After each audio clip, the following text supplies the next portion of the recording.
I've got a set of orangutan titties at me. I'm well out of shape. I've just done 70 shows. 1, 2, 3, I've done the boxing thing for a buzz. Zanetti responds. I had 2 fights with Misfits. I broke my nose a week before my last fight. Sparring. I couldn't have won either way. Like, I went into the fight with my airways completely blocked.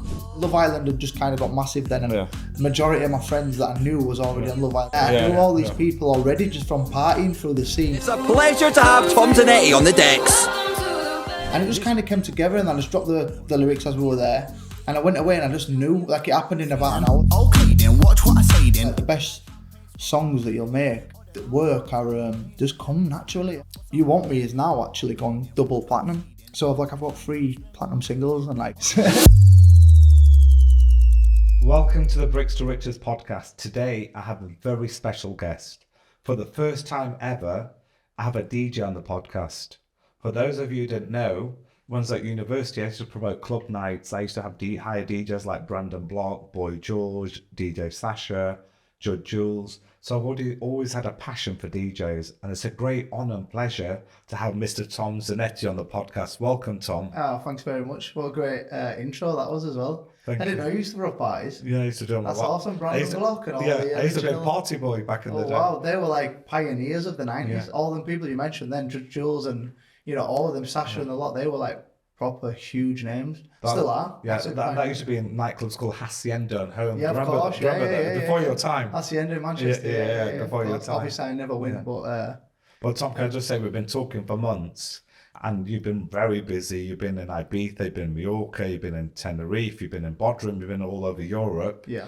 And I really appreciate you making time. You drove all the way from Doncaster to be at my house today. Yeah, thanks very much. I really appreciate you making that time. Beautiful home as well. Beautiful. Right setup you've got for the podcast, isn't it? Thank you. Nice and cosy. Thank you. Yeah. Thank you. So, Tom, I want to ask you, what made you get into the music scene? What made you become a DJ? Did you take inspiration from someone? What made you go down this journey? Can you hear me chewing on this? You have to get rid of my chewing gum. I've got a tissue over there. Sorry, buddy. I should have took it out before. There's tissues there. I've passed those tissues. Oh, thank you. You can keep that in there. We're going to do that bit out. Yeah, keep it in. Yeah. Thank you. If I'm going to be honest, so my dad was a DJ in the 90s. Right. He wanted us, like Brandon Block and stuff like that, but it was a bit of a local legend in Leeds, sort of thing on the circuit in Leeds. And as I was growing up, I used to listen to all 90s dance music, 90s house music, speed garage, all that through my dad. He used to take me to his nightclubs that he was working at while he was setting up and, as he was like rehearsing, if you like, or sound checking, etc. I remember being a kid, about 7 or 8, just being in a club while he was setting up. Back then they had big boxes of vinyls. Yeah. So we're like, he'd take all his stuff, so I'll get the mop out. Like Lord Farquhar. I wish I had hair like that. Mine's all transplanted. Yeah, so he used to take me to venues that he was going to play at that night. I just remember having boxes and boxes of vinyls, and he used to show me on my first music. So my first bassline music, which was regarded now as bassline, but it was speed garage back in the day, and it's making a big comeback as well in today's music climate. But then on the other hand, so my dad's Irish, my mum's dad was Italian, so like... that's where the Zanetti comes from. That's where Zanetti comes from, so there was just a very eclectic sound. Growing up in the 90s, my mum loved Ace of Base and reggae, all different types of music, 90s stuff, even reggae and stuff like that. My dad was into all 90s house and stuff, whereas my granddad was heavily into Dean Martin and Andrea Bocelli and all opera and Italian music and Sinatra and all the greats. My mum loved Elvis and Michael Jackson and all that, just an eclectic sound growing up. So in my household there was always just good music playing. So I'm quite grateful for that. So the inspiration really came from your parents, did it? Yeah. It just came from growing up and just, and then I started rapping when I was older, because when I was a kid, I used to write poems. I don't know why. I just for instance, I'd be sitting lesson, I'd write a poem, or I'd just write rhymes all the time. And then one time I wrote a poem at school, and the teacher asked me at primary school, to perform it in a sense at assembly. I wrote this poem called The Dinosaur Rap. I know it's a bit cringe, but I So I done the dinosaur rap at Assembly. As I got a bit older and I realised I could rhyme and just had a flow with bassline music that my dad introduced me to in a sense, and then I grew up and I really got into bassline music. I just started like rhyming over the top of it. Me and my friends would sit in the bedroom and, you know, just doing what boys at that age did, just drinking and pissing around and just start rapping and doing stuff like that. You're very creative. Yeah. Probably the most one of the most famous people I know from Yorkshire. Oh, really? Yeah. Thank you. Cheers. And also, Joe, You Want Me, 63 million views on YouTube. That's huge. Yeah, You What Want Me. made you have the inspiration to get that track out? What made it So me and happen a for kid you? called Nick Hannon made that. Nick Hannon was a producer from Leeds, really, really talented producer. And I went to his house to make a track with him, and he showed me the bass lines. It kicks in the boom, I'm gonna do darling, and then boom, boom, boom, boom. That's another song I can't. Basically, the bass line. He showed me the bass line. He just had it down. So then we worked on it together, and I kind of sang into his ear the little. I kind of said that, and we were kind of just messing around. And then I said, "Look, why do we bang the Shola Rama vocal over it, or the Sadie Amma vocal over it?" Sorry, that's her sister. And it just kind of came together, and then I just dropped the lyrics as we were there. And I went away, and I just knew, like, it happened in about an hour. Like, the best songs that you'll make, I don't know if it happens in other industries, it's like an hour. They take an hour. It just flows naturally. And then you'll have some that take weeks and years to write and more, and you've got to redo it and start again and blah blah blah. And I feel like the ones that work are just come naturally. I watched the video today before the interview. Yeah. And I liked the 63 million views. I like the production as well. Yeah, it's a good video. It's the first big video that I'd done. Love Island had just kind of got massive then, and majority of my friends that I knew was already on Love Island. So I knew Ashley Kane, I knew Scott Thomas, my friend, was on there. Scott, I knew all these people already just from partying through the scene. Cause I've always thrown parties. I did what you did. I'm a promoter as well. I've thrown big festivals for years. I've won awards for my part. I won the best night in Leeds and stuff like that. So I knew all them through the parties that I've thrown. And You Want Me is now actually gone double platinum. So it recently gone twice platinum. Yeah, so is that the biggest track to date you've got, Tom? You Want Me? Judging on views, I think 63 million. The other ones was about 15 million. I'd definitely say it is, because Didn't Know as well. I made a track called Didn't Know with my cousin SJ Cleary. That's just gone platinum as well.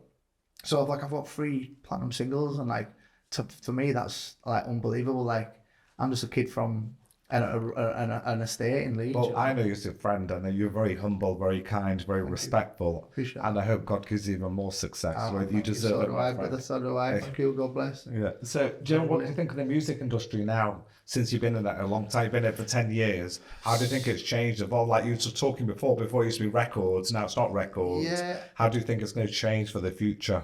Well, and how's it you changed? see, like when you're talking music sounds, like the sounds that are out now, well, a lot of them were out 10 years ago. Yeah. It kind of circles, it all comes back around. So like garage made a comeback, and it's making a big comeback now. Speed garage is coming back now. That was made 20 years ago. Like the songs that come out 20 years ago, like is it Danny Tenaglia? What's it called? I can't think, but there's a million amazing tunes that came out 20 years ago. They're all so it's full cycle comes back round. It just cycles because it's all just good music. But I think the only thing that I think in a sense is not a negative, but like it's just the way, because it's a positive. Social media like is a positive that you can. So many people now, if they've got a talent, can just put it out there. But then at the same time, you've got these kids who are just so dying to be seen, but at the same time judging themselves on what other people have done. Like, I didn't get nowhere with my music till I was 25. I'd been making songs since I was 15. It took me 10 but you're years. persistent. You didn't give up. The key thing is never give up. Yeah, but I used to sit every day and just message, annoy the life out of everyone, message DJs, message producers, can you play this? Can I make a song with you? Can we do this? Can you listen to this? Blah blah blah. I used to just network constantly. And I was doing performances for free for like first year, 2 year, started getting paid 75 quids and stuff like that here and there after like 2 years. But I was doing parties in Leeds. But it's paid off because now you're getting paid big money. Well, I was doing parties in Leeds for nothing, and these promoters were booking me, put my name out on the flyer, was selling parties out, and I didn't realise they're getting paid. The pull in a sense that I had at that time. So So I've been through it. It's took me a long time, but what I'm saying is, I hate having to, compare yourself to other people. Like some people will make a song and it'll bang overnight, they'll become instantly famous, instantly, like loads of money, get a deal overnight. Some people, it doesn't happen like that. It didn't happen for me like that. I'm getting older now and I'm still wanting to make more music. I feel like I'm not even scratching the surface yet. I still want to reinvent myself and do more music because the MCing thing, in a sense, what I've been doing, it's like, I've done it for years and it's worked for me, but I love like proper house music. I love deep house, soulful house. I love disco music. I love techno music. I love all different kind of music. I want to start making more and being a bit more eclectic myself in a sense. What do you think of AI? Because a lot of AI experts are saying with time, DJs will reduce because AI will do all the DJing. Do you know anything about that? I mean, I don't really know much about that, but I do know, like, I've seen where you can use vocals to fit into tunes by using AI, and you can put a different song over a different vocal over a different beat, which never would have usually gone before, and it's really cool. I think the next generation they'll be using a lot more AI. That's my take. I'm not a music expert. I think so. Yeah. I think the technology these days is mad. Like I just remember back in the day, like I used to just put a song on YouTube and I didn't even look at it. I didn't even know how many plays it were getting. I remember I had MySpace years ago, and I used to put a song out for a buzz. Didn't even care how many views it got or listens or whatever. Just to put it on and then carry on with my life. And then I looked at it, we're getting 1,000 plays a day and blah, blah, blah. And it was doing really well, the MySpace thing. But I never even, at that, remember when there were no phones and no social media, it didn't really care. Exactly. That's what I'm trying to say. Like, even parties now, like back in the day, I remember going to Twilight in Leeds and Rehab and all these different parties. And no one had a phone. It wasn't even a thing. Social media wasn't a thing. So you used to go to a party and just party with everybody. Everyone used to just dance together. You'd meet a million people. You'd just walk around dancing and go smoking. You'd meet everybody. You weren't even smoking there. People just smoke club then. But yeah, the no social media thing was brilliant because you could go to a party by yourself and make loads of friends, or you could everyone. And I remember in particular with bassline music, when it used to drop, when the DJ used to drop a big tune back in the day, everyone's hands went up and everyone just started kicking out. Everyone would be dancing together. And like now, I can't really see. I mean, at my parties, they do that because I set my parties off. But everyone brings phones to the party. But it's all just back now. And it's a shame because I get that you want to share it with your friends.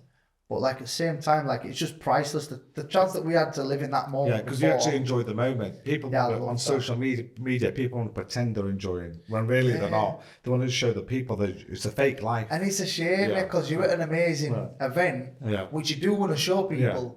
But maybe take one clip and just put your phone away and just enjoy the night. Enjoy the moment. Yeah, phones give me anxiety. Like I hate posting on social media. I've got social media. I've got like a decent following that, but I hate doing it because. Well, I hope you post this podcast. Of course. Yeah, of course. Yeah. So, Tom, tell me this, brother. What's the most difficult thing you've experienced in life? What's the most challenging moment, and how did you overcome it, bro? That's quite a big conversation. I've had like a number of very, very difficult things to get through. Just a list of crazy things that I've gone through. Like, obviously, I had my son when I was 16. Found out his mum was pregnant when I was 16. And that's commendable because at 16, you're still a kid yourself. Well, my son's actually 18 next month. Wow. Yeah, I know. And I remember when I was 16 and I thought my life was over. I thought, my God, I'm 16. I got kicked out of school when I was 15. I got permanently expelled.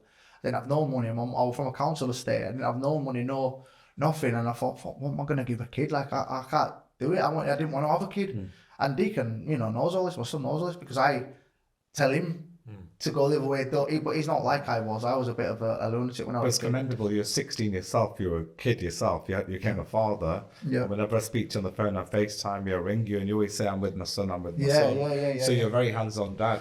So I am a hands-on dad, but I've got full custody of him. He's been with me all his life. Do you know what I mean? So it's like.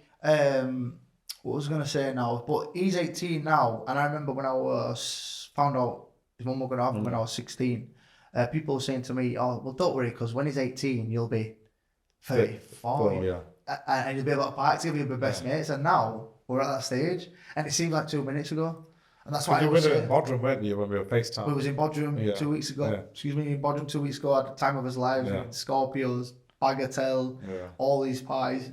Me and my son. You got a good wingman to go out with. Yeah, we was having it off. But he's such a polite gentleman. Like, he really is. I know everyone dotes on the kids, and so they should. But he's just he's people prefer speaking to Deacon than they do me because he's so easy to talk to. He's so chilled. He won't even look at a drink of alcohol.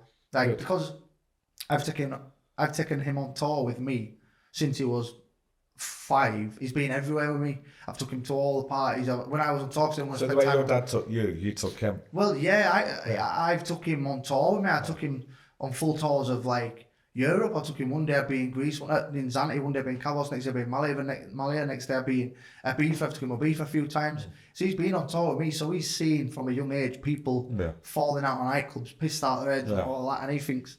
He just don't like it. It's not him. Yeah. He's seen it. So luckily, he's seen it. He don't want any of that. So he's teetotal. That's good. He's a professional footballer now. He's signed to a football team. Plays for Chesterfield. So he's just like so focused. He diets. He would diet while he was doing his exams. He trains twice a day. Good. He's very, very focused and like. But I'm lucky that you could take him to Thailand with you for 10 weeks. I've taken him to Thailand twice. He's been to Thailand 3 times with me. Done training camps last time. I might do a training camp with you. Yeah, you definitely should, mate. I've got a set of orangutan titties at me. I'm well out of shape. I've just done 70 shows. Yeah. I've not been asleep since May. Like, I've been flat out every night, different country, nearly every night doing shows, 2 flights a day. I'm in worse shape I've been, like, I'd say mentally. So when in Thailand for 10 weeks, you don't drink at all, no? I'm not going to, no. I'm going to just do a boot camp. I'm just going to go and get a routine. I tried to do the same last year for 6 weeks. First night I got there, I bumped into an old friend of mine and we ended up partying every single day night for 6 weeks. And I ruined it and came back worse than I was. So now I'm going by myself. Deacon's at football till Christmas. He lives down there. So I'm just going to go get into a routine over there, just train and get myself in a good mental, physical shape because obviously it takes a toll on you when you don't sleep for so long and you're constantly in parties and you're on stage at 3 o'clock in the morning every single night and you're flying every single day and you're not eating right and people don't see it. It's like it's airport, nightclub, hotel, airport, nightclub. I think this part of the year is business part for you, isn't it? Like from May to September. And usually what would happen is I'd do May till September every night, near enough. And then September will come and all the students come back and then it's more. I'll do another tour. But I've just said I need some time off. Mate, I may just go in, to be honest. I'm just exhausted, like fully exhausted. I'm well out of shape, exhausted. And you look good to me. I can't do it like I... You're looking pretty handsome to me, I'm sure. I'm sure there's a queue of ladies on a date you, my friend. Yeah, appreciate it. Yeah, thank you. But yeah, no, I'm just, I'm going to go away and just get into a good routine and sort myself out. So do you know when you had the challenging experience, like with your son, what helped you overcome it? You must have a good family infrastructure because you're still a kid. Your mum was someone. Yeah, well, my mum. Yeah, I lived at my mum's. Obviously, I was only 16. I got kicked out of school, and yeah, I lived at my mum. My mum really helped. My mum really, I lived with her, so she was helping me. She was always there for me. So Deacon must be very close to your mum. Yeah, he's very close to her. They're very close, but it's like, yeah. Do you know what I found? I just found working. Before I had Deacon, I used to be into all sorts of silly stuff. I grew up on an estate in Leeds where all my friends were older than me. I lived on a council estate. They all had money from selling drugs and from doing whatever else and silly things and stuff like that. So naturally, I kind of fell into that crowd. So from a young age, at 14, I was doing stupid things, very risky things. I was in cells quite a lot. Doing weekend lockdowns in Bridewell and all the different cells around Leeds, and I was earning quite a lot of money at a young age doing very risky stuff. As soon as I found out Deacon were going to be born, I just said, look, there was something that happened that I got arrested for. That wasn't actually me. I wasn't even there, and a serious like burglary in a sense, and I got put in a sense in the frame for it. But basically, do you want to tell you the story? I told you. I think I told it on Paddy's podcast. Is that Paddy the Baddie? Yeah. He's a character. Yeah. I've got family in Liverpool and I've got some really good friends in Liverpool, and Paddy's just an absolute legend, mate. Like he's unreal. I think I told this same story on his, but this was like the pinnacle of said, right, that's it now. You've kind of risked too much. You've got away with too much. And then I found out Deacon were going to be born. I just said, right, that's it. I'm not doing anything again. And then I started just trying to get a job. I was walking up and down Wood Lane in Rothwell, knocking on factory doors. I got a job in a warehouse, fixing pallets, wooden pallets. There's a massive pile of wooden pallets. 6 o'clock in the morning, 6 o'clock at night. You pull one off a pile, hammer a nail into it, put it on that pile, pull one off a pile. I was doing that. I worked as a milkman. I was doing selling milk all hours at night, delivering milk all hours at night. I worked in call centres, or worked on a butcher putting fucking pork in pies. I done roofer, scaffolder, any job I could do to earn money. That's what I done, and that's what kept me going. Just trying to earn money and trying to earn a living and trying to look after my boy. So that's kind of what got me through. So I feel like so Deacon was a blessing. Your son was a blessing to you. You got you on the straight path.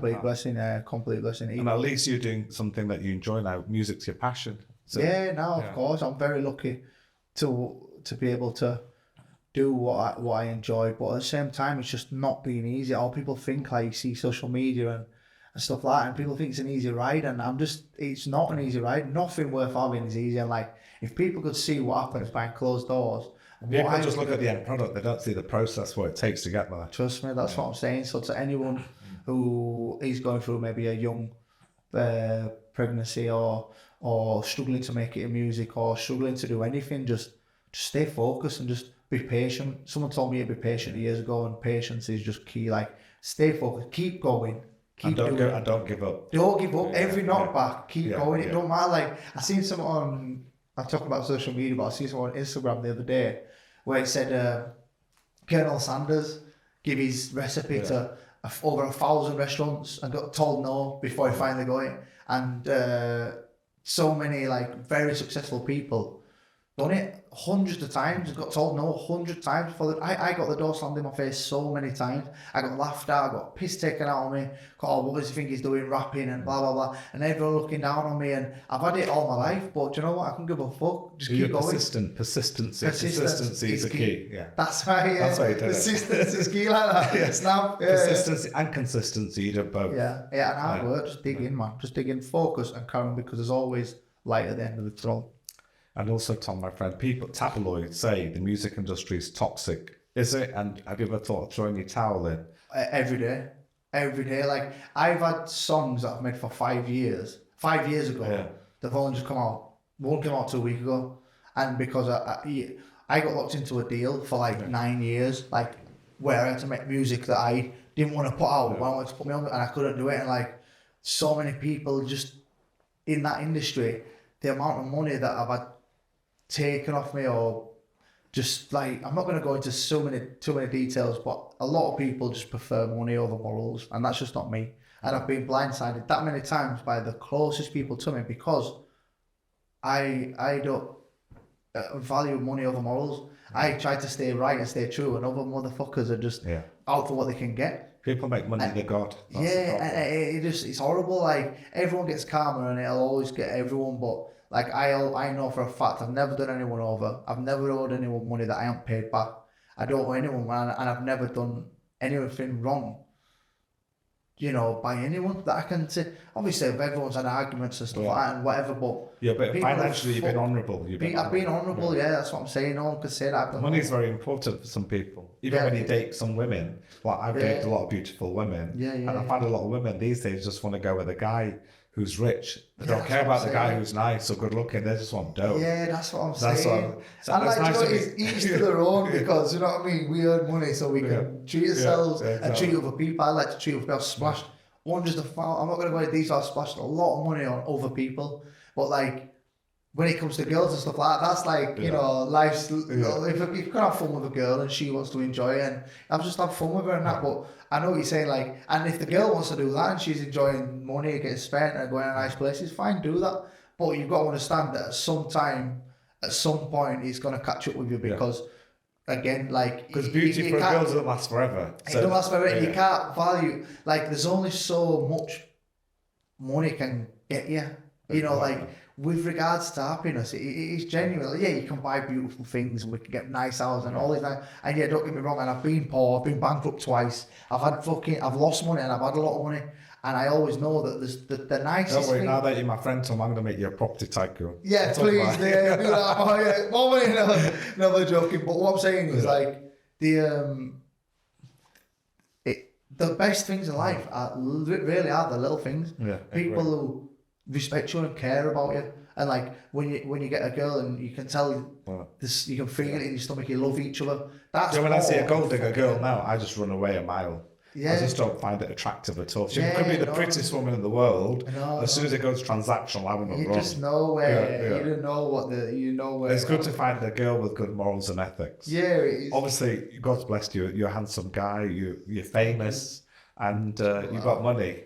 Yeah. How do you know when you date a woman that she likes you for you and not for you? Well, I'm not dating any birds. No, but in the future, too many bad. Yeah, but you've got a good track record, CV. How do you know? Yeah, no, do you know what? I just like to enjoy time with a girl, and like, if she's there for money and wants to party, fine, we'll enjoy the party. But I know, I can tell straight away, I'm not going to disrespect for that. She can do what I'll enjoy the party with her. I like girls who like to party because that's why I like to do party. But when it comes to having, a companion, How would you establish that if a girl wants to date you for your name or for your money? How do you know? I think you can just tell, can't you? You can just tell, like, when someone is rubbing you up because they want some off you. Yeah. Or they're rubbing, or if they're toxic, you can tell pretty much straight away. Sometimes you're blinded by love, because I've been with girls in past who I thought, I proper like her, but I knew she was not good for me. Yeah. And it's gone wrong, and I've kept it going, and I should have ended it straight away, but I've kept it going because you can't force a relationship. Pussy blind, do you know what I mean? I'm thinking, right, do you know what I mean? But no, you just want. I'm a bit older now. I want a wife. You know what I mean? I wanted a wife since I was a kid.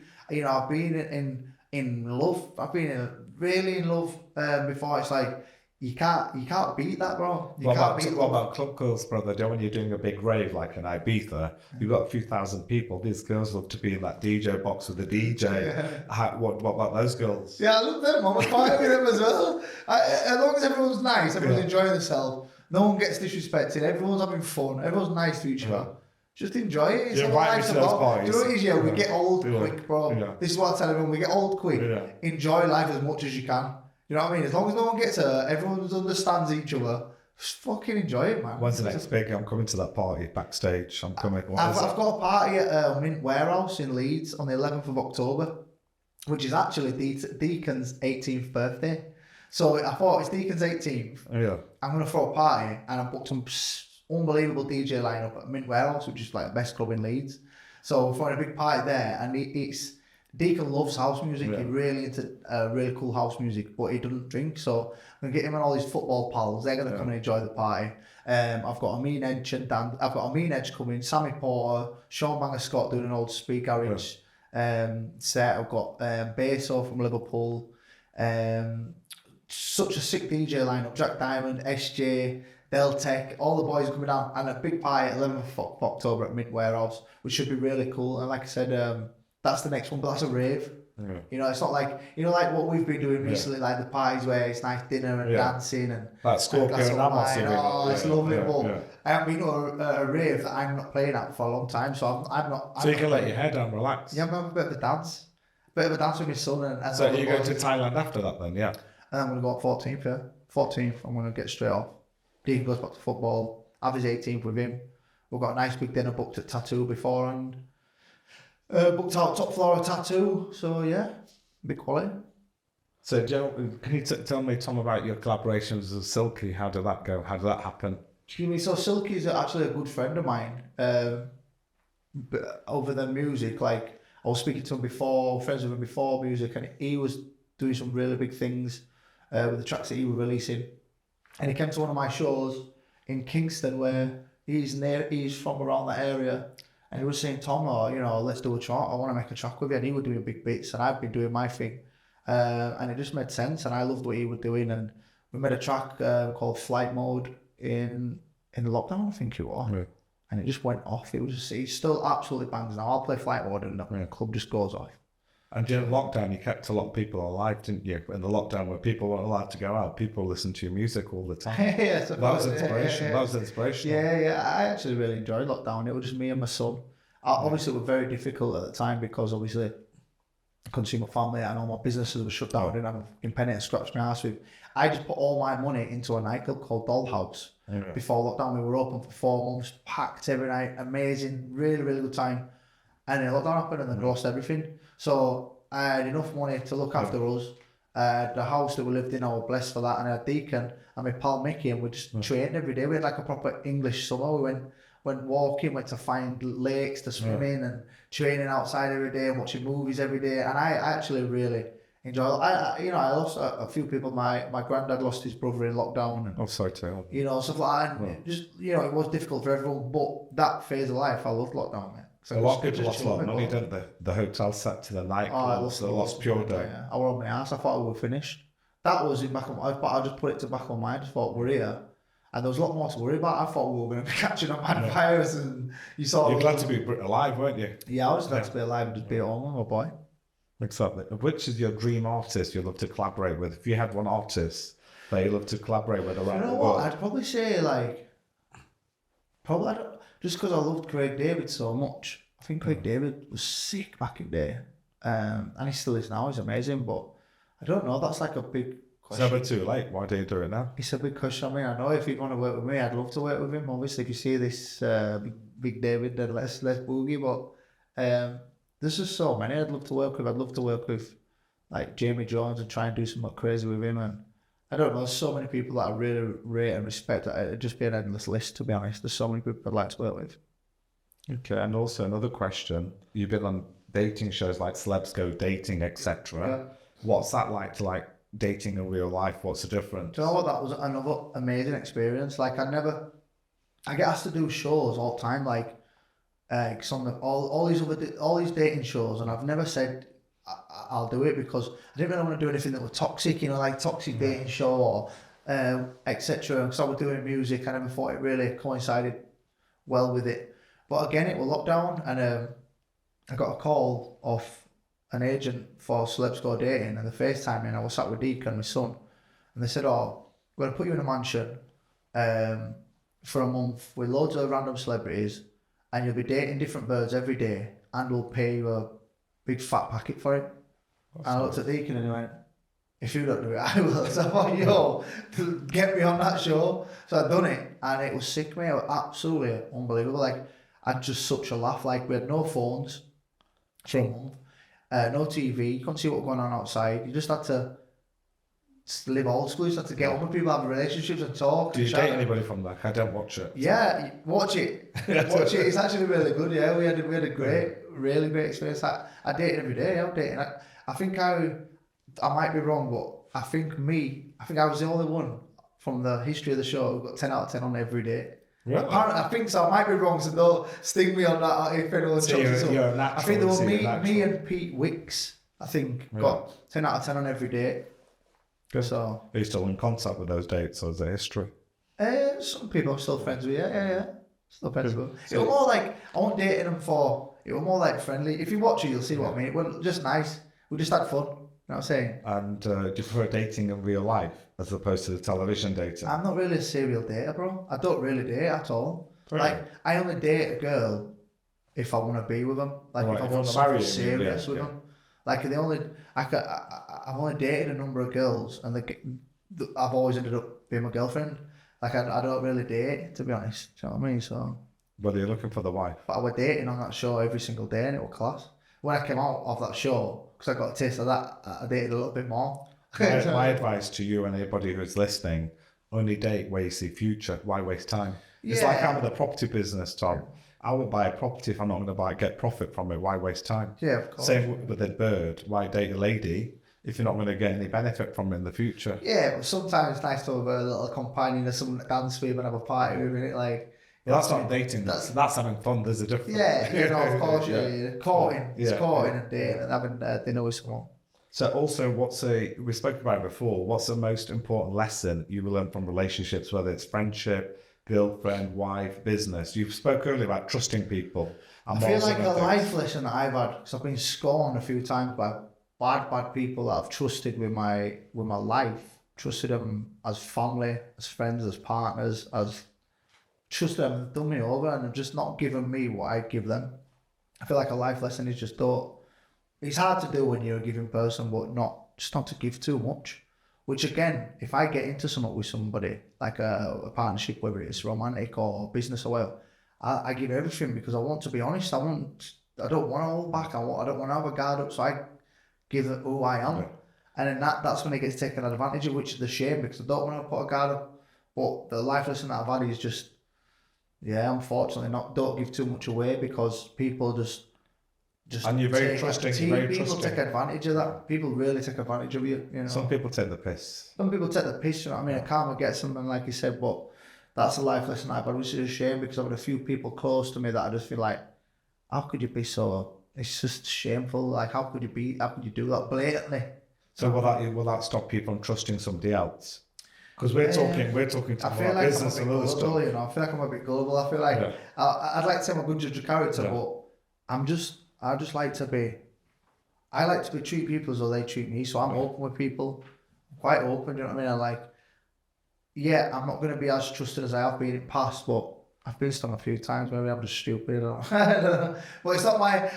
This was a big thing that was in my head after I had a situation last year, and it's like I was thinking, folks, why did I trust that person? And someone said, well, you're not bad for being a trusting person. It's your fault. You're just a trusting person. So it's like, well, I think you continue being you. some people just. If someone's going to be a twat, be difficult, and rip you off, that's their call. Yeah, they'll never succeed. You just be you. Yeah, I'd rather get somewhere in life by being a good person than get somewhere by being a fucking snake. Yeah. Do you know what I mean? Fuck that. It's not worth the money. Slow and steady always wins the race. If you're a snake, you'll never be successful long term. There you go. Yeah. And it always bites something else. You like boxing? No, Training? I used to love Thai boxing. I'd done the boxing thing for a buzz. Like I was training. I had 2 fights with Misfits, which was again an amazing experience. But I just struggle with it because that's why I broke my nose. I'm going out because I broke my nose a week before my last fight. So sparring. So I had my last hard spar. Yeah. Which is where you go at it, and then you have a week to recover and taper down for your fight. And on my last hard spar, I got my nose snapped. So it's like I went into the fight with my airways completely blocked. I woke up, my face was swollen like that. I thought I had a sinus infection. But yeah, I've just had a bit of bad luck with it because the first fight I had like 2-3 pull-outs. I trained for people and I pulled out. And then the first fight that I had was against a guy called Slim, who's had 5 fights, 5 knockouts, really good boxer. And I had like 8 weeks, 7-8 weeks to train for him while I was on tour. So I took a coach with me to fly every day, do shows every night, try and train every day, try and diet, try and lose a stone in or whatever time I had. And I ended up like the last week, I think my immune system was down. I was dying with that. I had a throat infection all week in fight week, so I didn't get to enjoy fight week. I had the doctor come to the hotel. So because I've rushed it. You should cancel the fight. Yeah, no, well that's I should have done, but I couldn't have won either way. Like with that, if I'd have cancelled it, I'm poorly. I'd have got told that I'm a shitty ass.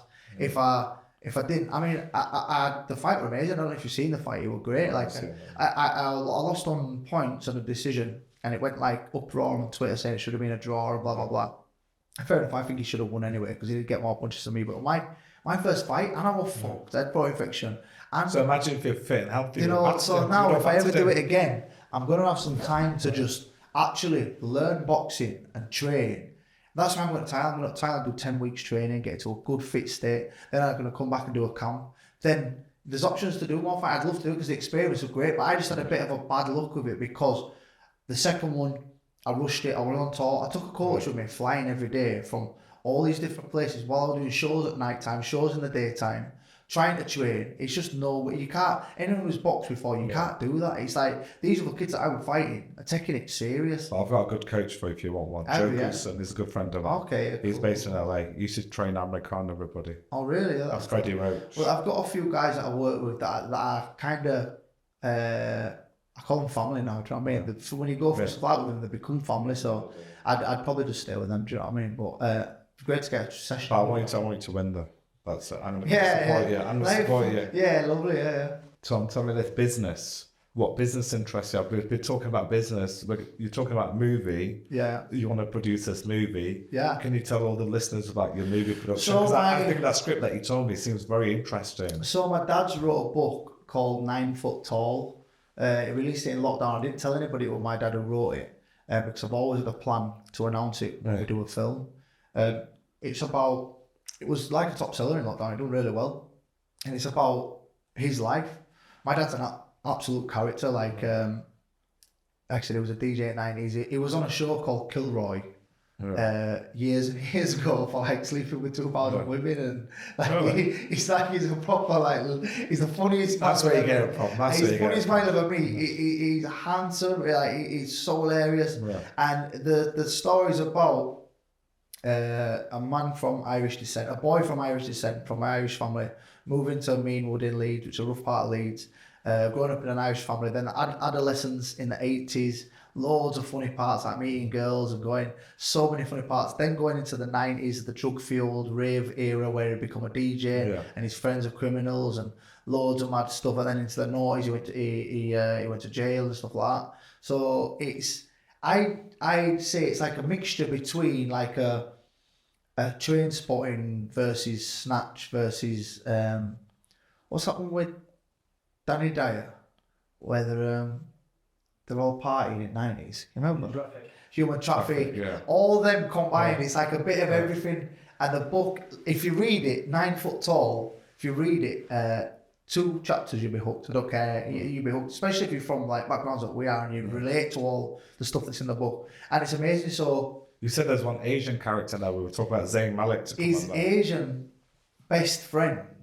Yeah. So I compare him to like a Joe Pesci. Yeah. So my dad's the cheeky, handsome, happy-go-lucky, gets into mad situations, whereas his friend is like the mad Joe Pesci lunatic who's the big drug dealer, but he looks after my dad and he gets into all sorts of crazy, like violent situations, but he loves my dad and they grew up together, and he's like the Joe Pesci, which is really cool.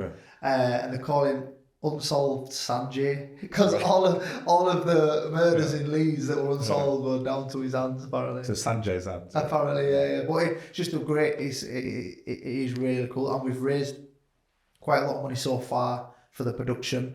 You know, we're speaking to yourself and your friends down in London tomorrow from a massive, very respectable company who are also going to be potentially investing.